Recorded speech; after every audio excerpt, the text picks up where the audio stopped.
Welcome back, everybody, for another deep dive. This time, we're going deep on lead generation for B2B accounting. Absolutely. I'm excited to dig into all this research and share some real actionable strategies. Yeah, so, we've got tons of notes and research here, and we're going to break it all down. Everything from content marketing to AI and how to use all these different tools to specifically attract accounting professionals. So many great ideas. But before we get ahead of ourselves, there's something really fundamental that we have to establish about lead generation. I'm listening. Not all leads are created equal. That is the truth. I mean, you've got your MQLs, your SLs, your SQLs.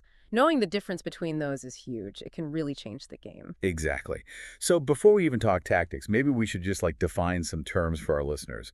What exactly is a B2B accounting lead? Who are we talking about here? So when we talk about B2B accounting leads, what we mean is any business or professional who potentially needs accounting products or services. Okay, so that could be a lot of different people. It really could. It could be someone who's like a solo entrepreneur just starting out, Yeah. all the way up to like a giant multinational corporation. Right. We're talking about like corporate accountants, CPA firms, tax consultants, financial planners, really the whole range. So that's a pretty broad spectrum, right? Definitely. So how does knowing the difference between those lead types, the Yeah. MQLs, SL, SQLs, how does that actually help our listener generate more of the right leads?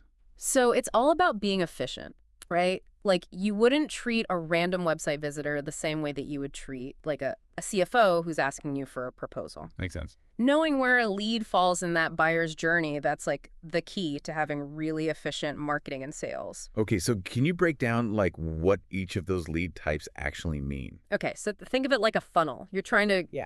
guide those leads towards becoming clients, right? Oh. So let's say you're doing a webinar on, I don't know, tax strategies for e-commerce businesses, and someone registers. They come to your webinar, they download like your guide that you offer. That person's an MQL. They've shown some interest. Okay, so they're kind of in the beginning of the funnel. They are, but they're not necessarily ready for like a sales pitch yet.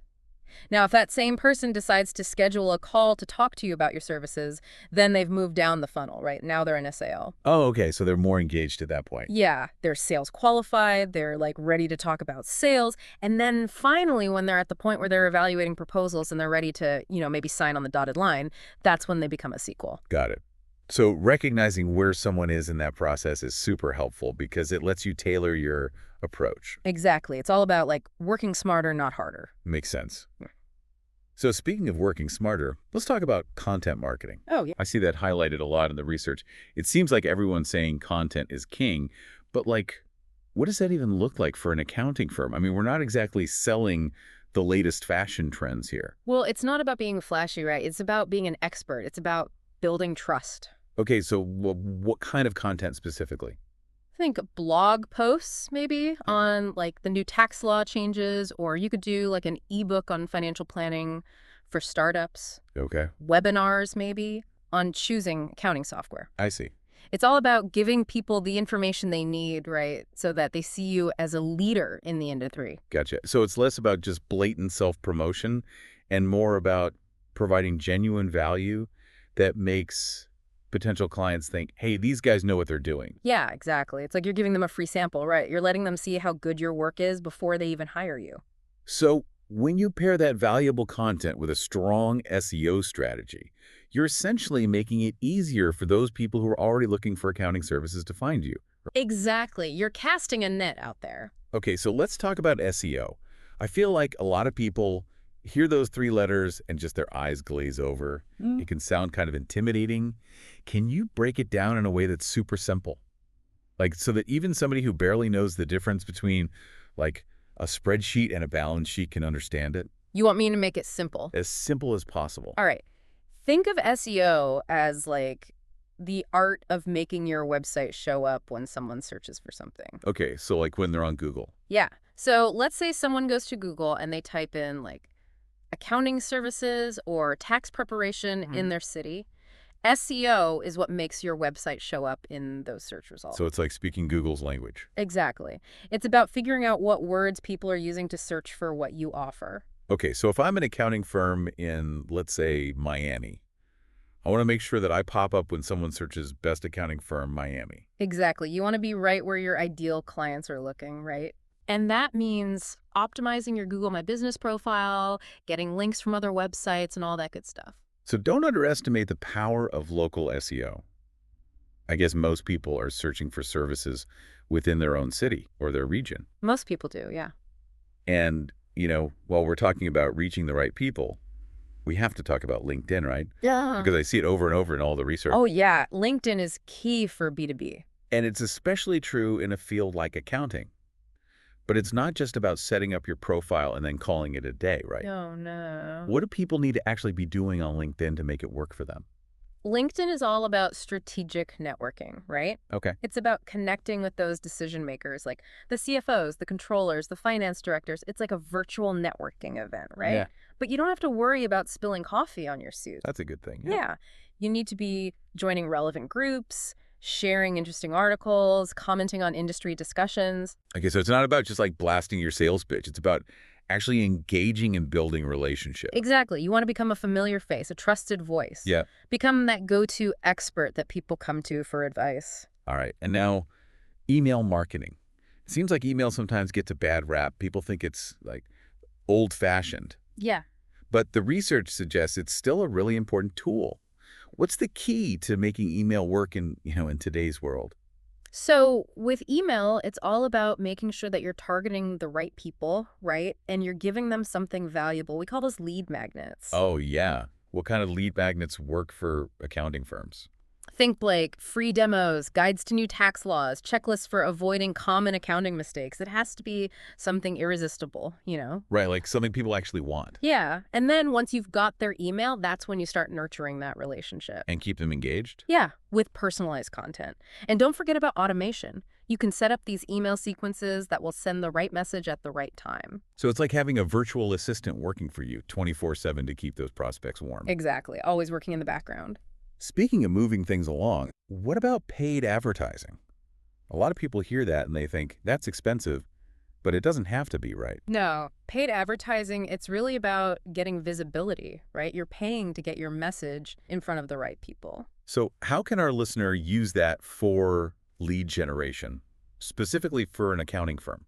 So there's different platforms, right? There's Google Ads, there's LinkedIn Ads. Okay, so if, let's say, I'm an accounting firm that specializes in helping tech startups, can I create ads that only target, I don't know, CFOs in that industry? You can. Wow. And it's really effective because you're using those high-intent keywords that we were talking about earlier, right? You're reaching people who are already looking for what you offer. So what about retargeting?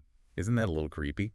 Retargeting, some people are, they're hesitant to do it because they think it's a little Big Brother-ish. Yeah, that's what I was thinking. But really think of it like this. Someone visits your website, they look at your services, and then they leave. Okay. Retargeting is just gently reminding them that you exist. It's like a little nudge. It's like a friendly, hey, remember me? It keeps you top of mind, So you're not like stalking them across the internet? No, not at all. You're just offering a helpful reminder. Yeah, exactly. Yeah. Now, before we get into the specific tools that can help with all this, there's one really important strategy we have to talk about, and that's referrals. Oh, yeah. Referrals. People always say word of mouth is the best marketing. But is that really true for something like accounting? Especially in a field like accounting, where trust is so important. Yeah. When a client recommends you, that's gold. It's more valuable than any ad campaign. So how do accounting firms get more referrals? Well, you can do things like offer discounts, for people who refer their friends. Oh. You can partner up with businesses that offer like complementary services, maybe like a law firm or a financial advisor. Yeah. And of course, you've got to just be active in the community. It's like you've got this whole army of people spreading the word about your firm. That's the goal. I love it. All right. So we've talked about a lot of different strategies. I feel like our listeners' head must be spinning with all this information. I know, right? It's a lot. But luckily, there are a lot of tools that can help streamline all this. Tons of tools. You can manage contacts, automate tasks, track your results. It can make it a lot less overwhelming. So for CRMs, I'm seeing a lot of HubSpot, Salesforce, Zoho. Yeah. Can you give our listener like a quick rundown of their strengths and who they might be best suited for? Sure. HubSpot's great if you want something user-friendly. It's got good marketing automation features. Salesforce, that's the big guy, right? Right. It's perfect for companies that have like really complex sales processes. And then Zoho. Zoho is a good option if you're on a budget. It's a little more affordable. So it sounds like there's an option for everyone, Yeah. every budget, There really is. every level of tech savviness. Yeah, absolutely. And the same goes for SEO and content tools. Mm. Ahrefs and SEMrush are really popular for things like keyword research and competitor analysis. And then Grammarly, Yeah. Grammarly is a lifesaver, especially if writing isn't your strong suit. I use it all the time. Right. It's great for making sure your writing is clear, concise, and error-free. And what about tools for like email and outreach? Oh, there are some great ones out there. Are there any that really stand out? MailChimp, Campaign Monitor, Constant Contact, those are all great options for like building your email list, Right. sending out those beautiful email campaigns, Yeah. and tracking your results. It's all about finding what fits your needs and your budget. Exactly. Now, I know some accounting firms might be a little hesitant to invest in all these different tools, especially if they're just starting out. Sure. What would you say to convince them that these tools are actually worth the investment? The biggest mistake people make is thinking of these tools as an expense. Oh, They're not an expense, they're an investment. an investment. Think of it this way. These tools free up your time so you can focus on what you do best, right? Providing great accounting services. Exactly. And in the long run, that's going to be much more valuable. So it's about working smarter, Working smarter, yeah. not harder, and leveraging technology to make your life easier. All right. So it feels like we've covered a lot of ground already. We've just scratched the This surface. is just the tip of the iceberg. Absolutely. We've got a lot more to dive into. We do. Okay, so we've covered some really solid strategies and tools that I think can be super helpful for our listeners. But I kind of want to take things to the next level, Like, what about some of those more advanced techniques? You mentioned ABM in your notes. Account-based marketing. Yeah. What is that all about? ABM is like flipping the script on how we normally think about lead generation. Instead of casting like this wide net, trying to catch as many leads as possible, Right. with ABM, you're laser focused on attracting very specific high-value accounts. So it's like going after your dream clients, but with this like super personalized game plan. That's a great way to put it. Imagine tailoring everything, your whole marketing strategy, to appeal to just a handful of really awesome companies. Okay, so how does that actually work? Like, how does ABM work in practice, especially in like B2B accounting? Let's say that your firm specializes in helping, I don't know, SaaS companies with those really complicated tax regulations. Right. You could use tools like LinkedIn Sales Navigator and Crunchbase to identify those like really high growth SaaS companies in your area, the ones that are doing really well. Okay. And then you create this whole targeted campaign just for them. Gotcha. You could showcase case studies from other SaaS companies that you've helped. You could even host a webinar that's all about the specific tax challenges that those SaaS companies face. So it's kind of like creating a VIP experience for those top-tier prospects. Exactly. And it's not just about the content ABM. It's like this multi-touch approach. What do you mean? You're engaging with them on LinkedIn. You're following up with personalized emails. You could even send a direct mail piece. You're really building a relationship with them, not just like blasting them with random messages. So you're really going above and beyond to get their attention. You are, but the payoff is huge. Okay, so ABM, definitely something to consider. It is. But what about like the role of AI Yeah. in all this? I feel like that's the buzzword that's like everywhere right now. It really is. But it's more than just a buzzword. AI, it's like changing the game. Like, imagine having this system that can analyze tons of data to find those high intent leads, Yep. And it can automate your responses so they're personalized to each person. And get this, it can even predict which prospects are most likely to convert. So you're saying it's like this magic crystal ball that tells you who to focus on.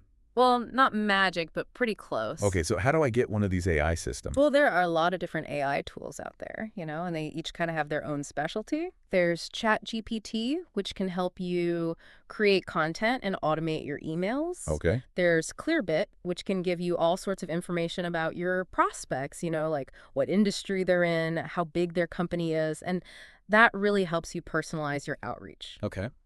Then there's Leadfeeder, What's that one do? Lead Feeder, it actually tracks who's visiting your website. Oh, wow. So even if somebody doesn't fill out a form, you can still see that they were there and what they were looking at. Okay. And then you can use that information to, maybe reach out to them. So it's kind of like having a secret shopper on your website. It is. It is. And then there's Drift, which uses AI to create those chat bots, Yeah, the little things that pop up on websites. Exactly. So those can engage with your visitors. They can answer their questions. They can even schedule appointments. So you're saying AI can basically handle all this for you? Well, not exactly, The key is to use AI strategically. It's an extension of your team, not a replacement for your team. So it's like having an extra set of hands, but you still need the brains to tell those hands what to do. Exactly. One good example is using AI for lead scoring. Okay. Lead scoring basically analyzes all sorts of data points like someone's job title, company size, how often they visit your website,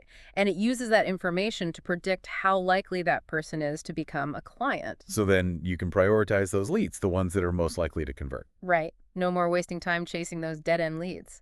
Now, what about the ethical side of all this? Yeah, good point. There's a lot of talk about, potential biases in AI and the need to use it responsibly. Absolutely. AI is powerful, right? It's important to use it ethically and responsibly. Be transparent about how you're using it. Okay. Make sure your data is accurate, Right. and constantly be monitoring those systems to make sure that they're working the way you want them to. So it's kind of like any powerful tool, It could be used for good or bad. Yeah, exactly. Yeah. You got to be mindful of its potential impact. Now, since we already talked about how important LinkedIn is, let's talk about how we can use AI to supercharge our LinkedIn strategy. You're talking about LinkedIn automation? Yeah. LinkedIn Sales Navigator, that's a game changer. Oh, yeah, I've heard of that. You can filter by industry, company size, job title. You can really zero in on those perfect prospects, Okay. the ones that really fit your ideal client profile. And then you've got tools like Expandy, DuckSoup, Phantom Buster. These can help you automate those connection requests and messages. Wait, hold on. You said automate. I thought automation on LinkedIn was a big no-no. It can be. You got to be careful. Okay. The key is to use automation strategically. You don't want to be spamming people with generic messages. You want to use automation to enhance your efforts, not replace the human element. Got it. Think of it this way. Let automation handle those repetitive tasks, and that frees you up to actually build those relationships. So it's about making our outreach more efficient and personalized, not just blasting everyone with the same message. Exactly. And always remember, automation is just one piece of the puzzle, right? Okay. Your content strategy on LinkedIn, that's still super important. Yeah. Sharing those insights, discussing industry trends, offering practical tips, that's how you position yourself as a thought leader. And that's what attracts those high-value prospects. Right. So it's we're building this bridge with AI, but we're still the ones driving across it to make those connections. I like that analogy. Now, I'm curious about those hyper-personalized email sequences you were talking about. Mm-hmm. Can you give our listeners some specific examples? What does that look like? Okay, so imagine you're targeting CFOs in the manufacturing industry, right? Right. Your first email, maybe it highlights a recent case study where you helped a similar company optimize their tax strategy. Okay.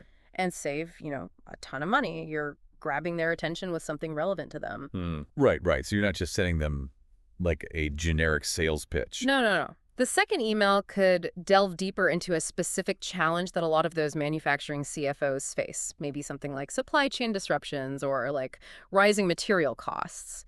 And you could offer some insights or potential solutions. I see. The third email, you could introduce a limited time offer for a free financial consultation, right? Oh.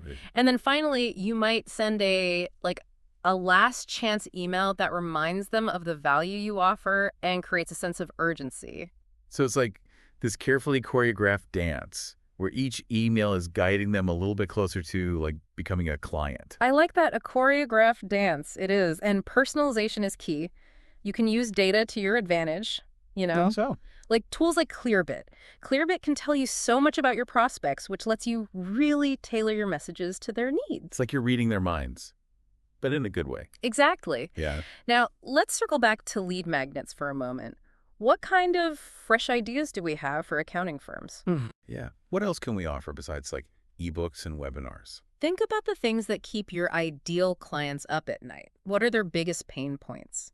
Okay. Maybe it's something like an ebook on the ultimate guide to tax savings for e-commerce businesses, or, navigating the complexities of international tax law, something like that. Okay. Webinars are always popular, especially if you can offer like continuing education credits, for CPAs and stuff. Oh, yeah, that's a good one. Checklists like 10 common accounting mistakes that cost businesses money, or preparing for your next IRS audit, a step-by-step guide. Those are practical things people can use. And don't forget about calculators or tools, things that can help businesses estimate their tax liability or assess their financial health. Those are great ideas. Right. And then we can promote those lead magnets all over the place, right? On LinkedIn, in our emails, on our website. Exactly. Make them easy to find, easy to access, make them irresistible. All right, so we've covered ABM, we've talked about AI, LinkedIn automation, all these super personalized email sequences.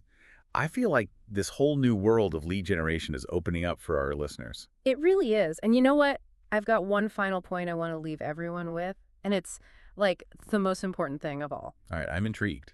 What's this crucial point we haven't talked about yet? It's something that can get lost sometimes when you start talking about AI and automation and all these like fancy tactics. Right. At the end of the day, the most powerful element in B2B lead generation, especially for accounting, is the human connection. You're saying even in this digital age, it's still all about people connecting with people. It really is. I mean, technology is great. It can amplify our efforts, but it can never replace those genuine relationships. Those are what build trust and loyalty. I see what you're saying. Think about it. People don't do business with companies. They do business with people they like, people they trust, people they respect. So it's like we can use all this technology to build bridges, but ultimately it's the human touch that gets people to cross over. Exactly. So how do we make sure we're cultivating that human connection even when so much of our interaction happens online? Yeah, that's the million-dollar question. How do we do that? I think it starts with being authentic, being genuinely interested in helping people. Okay. When you're reaching out to a potential client, don't just focus on selling your services. Ask them questions.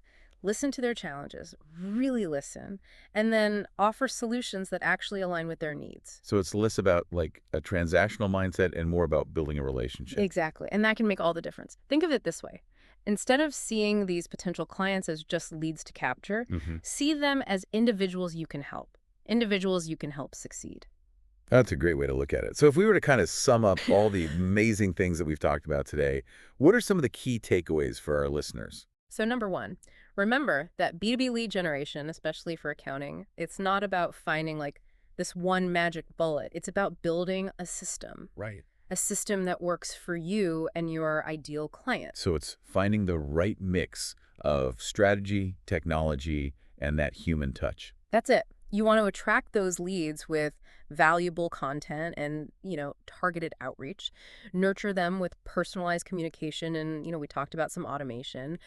And then convert them by really building those relationships and showing them that you're the expert. And of course, don't forget those referrals. Oh, yeah. Happy clients are the best marketing you can get. Now, to leave our listeners with something to think about, knowing all that we've talked about today with AI, personalization, building those human connections, what's one creative way that you can use all these tools to reach your ideal clients? That's a great question. There's no right or wrong answer here. It's all about finding what works for you. Finding your unique voice. It's about standing out in a crowded marketplace. Yeah. Well, I think we've given our listeners a lot to think about today. We definitely have. But remember, if you're consistent, if you're using data to guide your decisions, and you're genuinely passionate about helping people, you're going to be successful. No doubt about it. Awesome. Well, that's a wrap for our deep dive into B2B accounting lead generation. Thanks for joining us, everyone. Thanks for having me. It's been fun. And we'll see you next time for another deep dive into the world of knowledge. Until then, keep learning, keep growing, and keep diving deep.